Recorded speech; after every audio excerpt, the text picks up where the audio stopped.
Hello and नमस्कार, मैं doctor कंचन Singh Bharat homeopathy में आप सभी का स्वागत करती हूं। और आज के इस वीडियो में मैं आप सभी से बात करने वाली हूं कि अगर आप लीवर के पेशेंट हैं तो आपको बहुत सारी ऐसी बातों का ध्यान रखना है जिससे आपका लीवर और ज़्यादा डैमेज ना हो। स्पेशली मैं बात कर रही हूँ डाइट को लेके। बहुत सारे ऐसे पेशेंट हैं जिनको लीवर डिजीज डायग्नोज हो जाती है, जैसे कि फैटी लीवर। फिर भी वो इस डिजीज को बहुत ही ज़्यादा आम समझते हैं, सोचते हैं कि कुछ नहीं है, फैटी लीवर है, वो अपने आप क्योर हो सकता है। लेकिन ऐसा नहीं है, आप गलत सोच रहे हैं। अगर आपको फैटी लीवर है तो यही फैटी लीवर आपको लीवर फाइब्रोसिस और लीवर सिरोसिस जैसी समस्याओं का सामना भी करा सकता है। कहा जाता है कि अगर आप अपने आप को स्वस्थ रखना चाहते हैं तो आप अपने खान पान में भी बदलाव लाइए जिससे आपका शरीर स्वस्थ हो।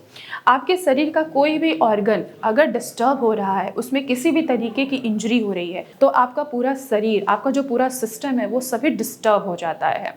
एज ए एग्जाम्पल अगर मैं बात करूं फैटी लीवर की, तो फैटी लीवर की वजह से भी काफ़ी सारे कॉम्प्लिकेशन पेशेंट को देखने को मिलता है, जैसे कि पेट में भारीपन का महसूस होना, एसिडिटी होना, गैस होना, भूख का ना लगना और साथ ही साथ वेट का धीरे धीरे कम होना स्टार्ट हो जाना। अब यही फैटी लीवर है, आप फैटी लीवर को क्योर नहीं कर रहे हो, आप अपनी डाइट पे फोकस नहीं कर रहे हो, तो यही आपका फैटी लीवर, लीवर फाइब्रोसिस यानी कि लीवर में स्कारिंग होनी स्टार्ट हो जाती है। अब लीवर में जब स्कारिंग होती है तो केपीए वैल्यू बढ़ना स्टार्ट हो जाता है। यानी कि केपीए वैल्यू कैसे पता लग रहा है कि अगर आपका केपीए वैल्यू 4 से ऊपर जा रहा है, 6 जा रहा है, 7 जा रहा है, 8 जा रहा है, तो समझ जाइए कि आपको लीवर फाइब्रोसिस है, यानी कि आपके लीवर के ऊपर स्कारिंग हो चुकी है। अगर आपने इस स्कारिंग को रिवर्स नहीं किया तो ये लीवर सिरोसिस में भी कन्वर्ट हो सकता है। मेन मुद्दे की बात यही है कि अगर आप लीवर के पेशेंट हैं तो आपको अपने खान पान में बहुत बदलाव लाना होगा। आपको किसी भी तरीके की तली भुनी चीजों का सेवन नहीं करना है। दूसरी बात आपको ध्यान ये रखना है कि आप लीवर के पेशेंट हैं तो आपको अपने खाने में नमक की मात्रा को भी कम कर देना है।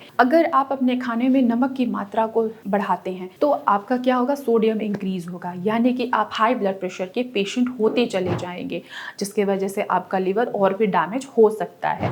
तो आपको सबसे बात ध्यान रखने वाली ये है कि आपको अपने खाने में नमक की मात्रा को भी कम रखना है। थर्ड बात आपको ये रखना है कि आपको अपने खाने में किसी भी तरीके का शुगर कंज्यूम नहीं करना है, यानी कि आपको शुगर से भी परहेज करना है, मीठा खाने से भी बचना है। अगर आप रोजाना बेसिस पे मीठा खा रहे हैं तो एक तो हाई ब्लड प्रेशर और हाई शुगर लेवल बढ़ सकता है आपका, यानी कि हाई शुगर हो सकता है। और जब भी आप लीवर के पेशेंट हैं और शुगर आप कंज्यूम करेंगे तो इससे आपके लीवर पर दबाव पड़ेगा और आपकी प्रॉब्लम बढ़ सकती है। इसके अलावा आपको जितने भी फास्ट फूड हैं जो मार्केट में अवेलेबल हैं, जो पैक फूड हैं, इनको आपको अवॉइड करना है। इनमें सोडियम की मात्रा ज़्यादा होती है, इनमें पोटेशियम की मात्रा भी ज़्यादा होती है और इन फ्यूचर आपको लीवर फाइब्रोसिस या लीवर सिरोसिस जैसी भी बीमारियों का सामना करा सकते हैं। तो कहने की बात यही है कि अगर आप लीवर पेशेंट हैं तो आप अपने खाने में हेल्दी डाइट लीजिए। ऐसा डाइट लीजिए जिसमें प्रोटीन हो, और वो भी ऐसा नहीं कि आपको प्रोटीन जो है वो बहुत ही ज़्यादा लेना है।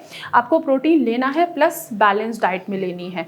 आपको प्लांट प्रोटीन ले सकते हैं और कभी कभी आप फिश का भी सेवन कर सकते हैं, और इसके अलावा आप अंडे का भी सेवन कर सकते हैं। ध्यान रखिए, आप अपने लीवर को ज़रूर डिटॉक्स करिए। अगर आप अपने लीवर को डिटॉक्स नहीं करते हैं तो गंभीर जैसी बीमारियां, यानी कि जो लीवर सिरोसिस है, ये ऐसी बीमारियों का भी आप सामना कर सकते हैं। लीवर डिटॉक्स करना बहुत ज़रूरी होता है। आप जिंजर वाटर से भी आप अपने लीवर को डिटॉक्स कर सकते हैं। ध्यान रखने वाली बात है कि आपको अल्कोहल और स्मोकिंग नहीं करना है। अल्कोहल में बहुत सारे ऐसे केमिकल्स होते हैं, सेम वैसे ही स्मोकिंग में भी बहुत सारे ऐसे केमिकल्स होते हैं। निकोटीन होता है, लेड होता है, आर्सेनिक होता है। ये आपके लीवर को और भी ज़्यादा डैमेज कर सकते हैं। आपको अपनी डाइट में सबसे अच्छी जो चीज़ें हैं वो क्या क्या चीज़ें हैं, आपको अपनी डाइट में विटामिन सी को कंज्यूम करना है, प्रोटीन कंज्यूम करना है, जितने भी सीड्स आते हैं हमारे जो एंटीऑक्सीडेंट से भरपूर होते हैं, एंटी इंफ्लेमेटरी प्रॉपर्टीज़ होती हैं, जैसे कि पंपकिन सीड्स हो गया, चिया सीड्स हो गया, आपको इनको कंज्यूम करना चाहिए, ना कि अल्कोहल या स्मोकिंग को कंज्यूम करना चाहिए। अगर ये सारी चीज़ें, बातों का आप ध्यान रखते हैं तो अगर आप लीवर बीमारी से सफ़र कर रहे हैं तो आपका लीवर जो डिजीज़ है वो आगे नहीं बढ़ेगा। मैं आशा करती हूँ कि आप लोगों को समझ में आया होगा कि जितने भी लीवर के पेशेंट हैं उनको किन किन बातों का ध्यान रखना बहुत ज़रूरी है। तो आज की वीडियो में बस इतना ही, फिर मैं मिलूंगी नेक्स्ट वीडियो में। तब तक के लिए धन्यवाद।